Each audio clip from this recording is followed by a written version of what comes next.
Kwa nini upatane na Mungu? Kumbuka somo langu linasema patana na Mungu kabla hujaenda kwake. Patana na Mungu wako kabla hujaenda kwake. Moja, nasema ni kwa sababu Mungu ameshikilia siku zako za kuishi duniani. Unapatana naye kwa sababu moja, kwamba Mungu ameshikilia hatima yangu ya hapa duniani. Ni kweli umezaliwa kwa baba na mama, lakini anayeshikilia maisha yako hapo sio baba na mama tena, ni Mungu. Ndio maana hata mtoto ama mke ama mume akiwa naondoka hapo mbele yako, huwezi kumsaidia kabisa, na utakuwa tu nasema unaniacha, na anaweza akawa najaribu kusema na ataondoka na hutakuwa na uwezo. Tumesoma Mhubiri anasema hakuna atakayeruhusiwa juu ya mita hiyo siku ambako Mungu anasema ninakuhitaji uondoke duniani. Bwana Yesu pewe sifa. Bwana Yesu pewe sifa. Kwa hiyo tunakuja kupitia mapenzi ya baba na mama, tunazaliwa duniani. Lakini siku ambazo tunaishi, wakati mwingine tukiwa tumefanikiwa, tunaweza tukafikiri vitu vinavyotuzunguka huenda ni sehemu ya maisha yetu ya kutulinda hata siku ya kuondoka kwetu. Nataka nikuambie hata hayo mambo hayataweza kukusaidia. Unaweza kuhangaikiwa ukapelekwa ng'ambo kule, ukapelekwa India, bado utafuata na hiyo roho na bado unaweza kurudi kwenye jeneza. Sikiliza nikwambie mpendo wangu, ni vema ukafanya mapatano yako vizuri na Mungu wako aliye hai. Usitafute uje uombewe kipindi ambacho usogezwa. Naongea viongozi wa dini, kuna mazingira mengine dini zingine wanasema utaombewa unasogezwa, dhambi zinapunguzwa. Ila sisi hatuamini dhambi kupunguzwa. Tunaamini mtu atubu, aache dhambi akiwa hai. Maana yake furushi lako unaondoka nalo. Huwezi kumwachia baba mchungaji wala viongozi wa dini, unaondoka na furushi lako. Kama wewe ni mlevi, furushi lako la ulevi unaondoka nalo. Kama wewe ni mchawi, furushi lako la uchawi unaondoka nalo. Kama wewe ni kahaba, furushi lako la kahaba huwezi kumwachia mtu mwingine. Huwezi kumwachia viongozi wa dini waje kusomea sala na kusogeza. Hamna kusogeza. Biblia inasema baada ya kufa ni nini? Ni hukumu. Haleluya watumishi wa Mungu. Ni hukumu, hakuna njia nyingine. Wala usitiwe moyo. Haleluya watumishi wa Bwana. Biblia nayo isome nasema baada ya kufa ni hukumu. Maana yake tayari ni nini sasa? Tayari faili lako limefungwa likiwa na matendo yako mwenyewe. Limefungwa likiwa na siri zako hata kama hazijulikani. Likiwa na siri zako wewe mwenyewe. Na Mungu anasema atazihukumu siri za wanadamu. Leo tunaweza kuwa na ubiri, mtu anaona kawaida. Lakini leo tungemwambia baada ya Lucy anayefuata ni wewe. Hata kama unataka ulikuwa na shughuli zingine utaacha sababu kwa mchungaji, jioni hii mimi naondoka. Hebu nataka uniombee sala ya toba niwe salama. Bwana Yesu pewe sifa. Lakini kwa sababu unaweza kaona mimi nafika mwakani. Mimi hata mwezi ujao bado nitakwepo, hata mwakani nitakwepo. Hata Lucy alikuwa anawaza hayo. Angalia walioingia mwaka 2026 na walioondoka bado ni wengi. Amina. Sasa unaweza kaangalia hivi mimi nipo kwa sababu gani? Mbona hata kwa Mungu pia simpendezi sana. Huenda neema ya Mungu na uvumilivu wa Mungu anauvuta hivyo huo uvumilivu wake ili hatimaye na wewe uweze kubadilisha maamuzi yako. Achana na ulevi, uwe mwokovu katika jina la Yesu. Uache kahaba, baada hapo mjue Yesu katika jina la Yesu. Uache kuanga, baada hapo kwa jina la Yesu uje kanisani kwa damu ya Yesu Kristo. Kwa maana mtu akiwaambia twende tukapima una wasiwasi, maisha yaliyojaa mashaka na hofu. Na hata sasa mwingine tayari hapo kwenye kikombe chako tu tayari umeweka mabenzi dawa hii kliniki usiache, ukiacha utakufa. Una hofu na maisha. Leo nakwambia kutoka mbele za Mungu yatakupa hatima yako nzuri katika jina la Yesu Kristo. Lazima maamuzi ya dawa, sio kuwa na fedha, sio kuwa na elimu kubwa, maamuzi ya kumjua Mungu wako na Mungu wako aliyekuokoa. Bwana nataka nikujue wewe. Bwana nataka nijisalimishe kwako. Bwana nataka mimi nisalame kwako. Bwana nataka niachane na vitu vingine. Baada hapo Mungu anaanzisha kizazi kipya kama Ibrahimu akaanzisha kizazi cha wacha Mungu. Haleluya. Amina watumishi wa Mungu. Bwana Yesu pewe sifa. Sasa ni swala la maamuzi. maamuzi. Ni swala la nini jamani? La maamuzi yako. Amina, amina. Lakini pengine cha hili kwenye hiyo namba 1 anasema Mungu huwaleta watu duniani na huwatoa watu duniani. Tasoma kwa wakati wako Zaburi ya 90 mstari wa 3 na wa 10. Anasema yeye anapowaleta lakini yeye anawachukua. Kwa hiyo Mungu ndio aliyemleta Lucy. Sio Lucy ndio aliyeomba azaliwe kwenye familia ya Pilato. Jamani, tuko pamoja? Kwenye familia ya Pilato walijikuta wana binti wakamuita Lucy. Kwa hiyo kwa kuwa Mungu alimleta kama zawadi na sasa alipomtaka kumtoa duniani, hata familia hawakuwa na nguvu. Tumesoma kwenye Mhubiri anasema hakuna atakayeruhusiwa juu ya vita hiyo. Sio baba, sio mama, sio mwenye fedha, sio mwenye elimu, sio mwenye nguvu, sio mwenye hali yoyote. Hakuna atakayeruhusiwa saa ya kuondoka. Jamani, tuko pamoja? Bwana Yesu pewe sifa. Kwa hiyo Mungu anapokuleta duniani anategemea aone kwamba wewe pendezesha Mungu, unawagusa watu. Haleluya, watumishi wa Mungu, sio kuwaumiza watu. Sasa mwingine akizaliwa anaona bora nilithi mikoba ya bibi zangu niendelee kuloga. Wako wengine inawezekana wako hapa. Yaani wewe mrembo ukionekana mchana, lakini usiku wewe sio mrembo. Ukionekana umevaa zile zana za kazi, yani wewe ni hatari. Wenzako wanalala hapo, unaenda kukanyaga bati la watu la nini? Wenzako wanaanzisha biashara, wewe unaanza kukuwanga pale ya nini? Bwana Yesu pewe sifa. Na uchawi kwa sababu ndio utata nchi yetu, wakasema wenyewe hawaamini kama uchawi upo. Kwa sababu wa utata sana. Haleluya. Uchawi upo. Kipindi cha Musa kaangusha fimbo na mfalme akaita wachawi wake. Na si kwa nini wale viongozi wanazunguka na wachawi? Kwa jina la Yesu washinde. Bora wazunguka na wachawi kuliko kuzunguka na wachawi. Wachawi akawaita wachawi na yeye njooni, wachawi wanyeni hivi.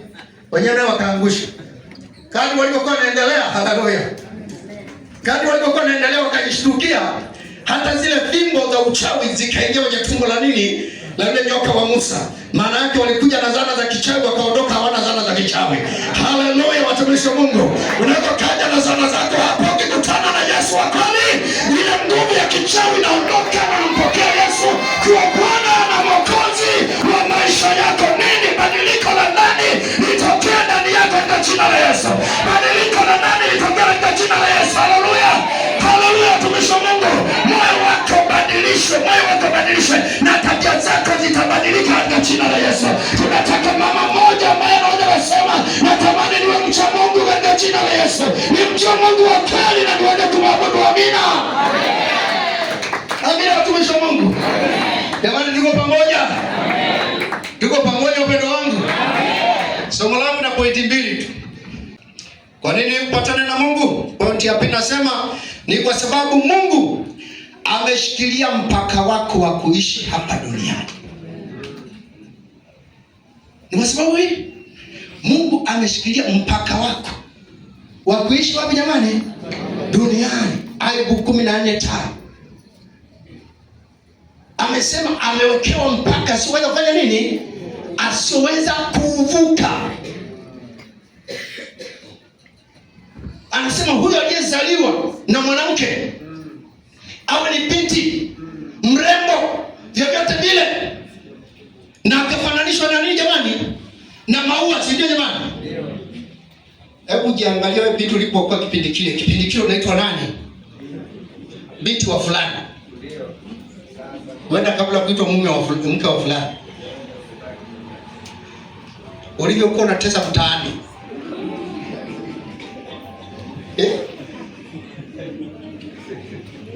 Ulivyokuwa ukipita watu wote wanageuka, wanasema kwa kweli huyu dada. Jiangalie sasa hivi ulivyo. Hata waje na goma. Hata ukiweka makeup na goma. Nenda saluni na mwambia kubadilisha nywele zangu ziangukie mbele, zinashindikana. Badilisha kila vipodozi zinashindikana. Baada ya hapo badilisha wana Yesu ndani ya moyo wako. Haleluya. Bwana Yesu ndani ya moyo wako. Haleluya. Bwana Yesu ndani ya moyo wako. Haleluya.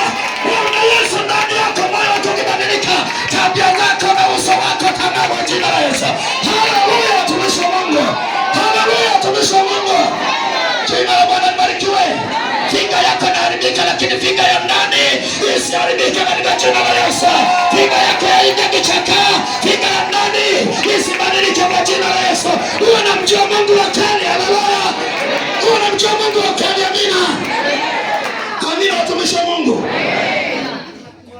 Mtumishi wa Mungu huyu kwa nje anaonekana amebadilika, lakini kwa ndani hajabadilika. Kwa nje amebadilika, unaweza kusema kwa nje amekonda, lakini kiroho chake kilikuwa kimejaa, kinamjua Mungu wa kweli yukaje. Amina. Amina watumishi wa Mungu. Sasa umekonda sura ya nje, umekonda sura ya ndani, yaani huna nafuu na hela zinakukataa, na hata ukibadilisha nguo walioko na kuambia mrembo unapita, wanakwambia amechoka huyu, ameisha, hana kitu tena huyu. Bwana Yesu pesa. Wakisema huna kitu, mwambie sasa na Yesu jamani. Sina kitu na Yesu jamani. Mwambie na Yesu jamani. Nimeshabadilika sana na Yesu jamani. Maliza katika Yesu, katika jina la Yesu. Sulemani alipoona ujana wake akafanya kila kitu, lakini alipokuwa kwenye uzee akasema ni ubatili mtupu. Kwa jina la Yesu ni heri mtu amjue Mungu. Haleluya. Nasema na Yesu jamani. Na Yesu ndani yangu. Mimi ni mhubiri wa Injili. Haleluya. Amina. Injili tamu wewe. Ndio.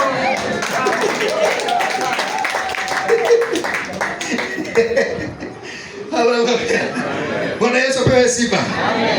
Kingine cha hiki nasema Mungu anaweza kukuongezea miaka au kukupunguzia miaka yako.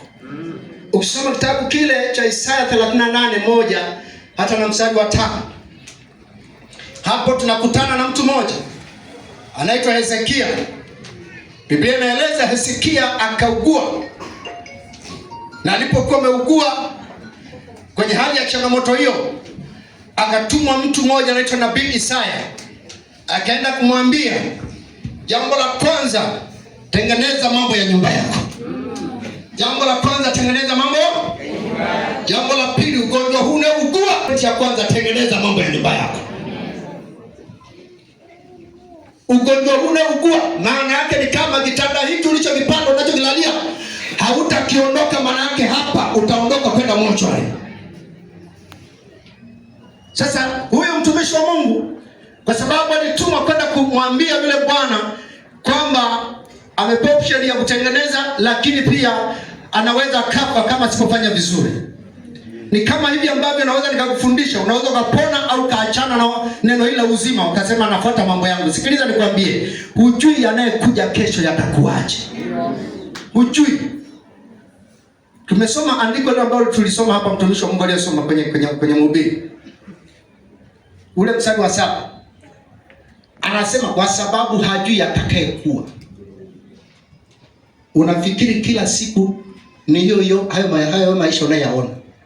Kesho ujita itakuwaje kwako. Ndio maana mtu anaweza kuwa na kiburi. Unajua kwa umekula una kila kitu, huwezi kwenda kuomba kwa mtu. Unajua unaweza kuhisi mbingu ni ya kwako. Unaweza kuhisi hapa mbona naishi na maskini hao nao wananikera. Unasikiliza?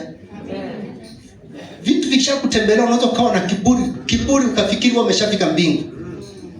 Yaani unaweza kaenda juu, lakini utashangaa anayekuja kuchimba shimo ni maskini yule maskini. Sasa wewe ni tajiri gani? Hata tajiri mwenzako aje kuchimba kaburi. Haleluya watumishi wa Mungu. Ni bora kumcha Mungu, umfananie Mungu. Sawa wapendwa wangu? Kwa yule mtu kilichomsaidia ni ile mema aliyowahi kufanya. Akasema ikiwa basi nimefanya kosa hili kwenye 100%, nikawa nimebakiwa na asilimia ngapi? 99. Naomba Bwana nikumbuka zile asilimia niliyofanya mema. Kumbuka zile asilimia zinaweza zikakusaidia. Haleluya wapendwa wangu. Ukisoma Matendo ya Mitume 9 pale, Matendo 36 bila shaka, tunamkuta mtu mmoja anaitwa Dorcas akafa. Kilichomsaidia mpaka Dorcas akafufuliwa ni matendo mema. Biblia inasema Petro alipoingia kwenye ile nyumba, Biblia inasema wale wajane walikuwa wananyanyua zile nguo, zile sadaka wanazinyanyua. wananyanyua yale matendo mema. Hebu wafikiri kitakachonyanyuliwa kwako ni nini? Ukinyanyuliwa hivi tayari wewe ni mchawi. Nasema huu mti lazima tuukate. Hata nchi unaharibu. Hata msigano unaiharibu. Hata kwa majirani unaharibu. Wakawa wananyanyua zile nguo. Petro akamwambia umemweka wapi? Akamwambia tumemwosha hapa, tumemweka gorofani. Akaenda akamwambia Tabita, amka. Kuna watu wanalia kwa ajili yako. Haleluya. Unajua ukiwa unafanya mambo mabaya watu wanasema huyu jamaa fanyeni hata haraka haraka huyu asije akazinduka huyu. Hivi unaweza kuombewa hivi kweli? Mwingine anasema afadhali amekufa maana alikuwa ameteka ndoa yangu. Afadhali amekufa maana alikuwa huyo ananiloga kila siku. Matendo mema, hata kama ukinyamaza matendo mema yataongea katika jina la Yesu. Matendo mema, hata kama ukinyamaza matendo mema yataendelea katika jina la Yesu. Matendo mema mama katika jina la Yesu. Matendo mema katika damu ya Yesu. Mungu anakutaka matendo mema. Haleluya. Matendo mema. Na kama umejaa matendo mabaya yamejaa ndani yako, yanakuharibu maisha yako, utafanya nini? Umejaa matendo mabaya. Unaweza kuonekana uko vizuri, lakini ndio wewe ambaye ukipata kamimba unakatupa kule. Kumbuka hao na watupa ni watu. Ukafika kwenye ndoa unaanza na wewe, Mungu nisikie nipe watoto. Unaona ile picha ya mtoto uliokuwa unambeba. Nasema ulikuwa unapata watoto na waua. Unamwomba mtoto gani? Ndio maana akaambiwa nani? Kaini. Akaambiwa sauti ya damu inalia kwenye nini? Kwenye ardhi. Leo kuna mambo mengi ambayo watu wamekwama na hawajui watoke wapi. Sauti ya damu ya ndugu yako inafanya nini? Inanililia. Vipo vitu vya aina hivi vimejaa ndani ya mioyo ya watu na ndani ya maisha ya watu, kwa sababu tu wameacha matendo mema. Kama mtu anaweza kufikiri kama anaweza kumfanyia mwanae hivi, wewe atakuacha hai? Atakuacha salama? Tuje matendo mema katika jina la Yesu. Ukianzia na familia yako, jaa matendo mema katika jina la Yesu. Ukianzia na ndoa yako, jaa matendo mema katika jina la Yesu. Ukianzia na wewe na watoto wako, jaa matendo mema katika jina la Yesu. Wewe na majirani zako, jaa matendo mema katika jina la Yesu. Bwana Yesu apewe sifa, watumishi wa Mungu. Jaa matendo mema ya kushuhudie. Ukinyamaza majirani waseme huyu tulimpenda. Huyu ni ndugu yetu hata kama wewe ni nani. Huyu ni ndugu yetu hata kama huna ukoo nao katika jina la Yesu. Jaa matendo mema. Ukinyamaza wewe, matendo mema yataongea katika jina la Yesu. Amina watu wa Mungu. Usije matendo mabaya. Huwezi kuja kuyafuta, ni vigumu sana.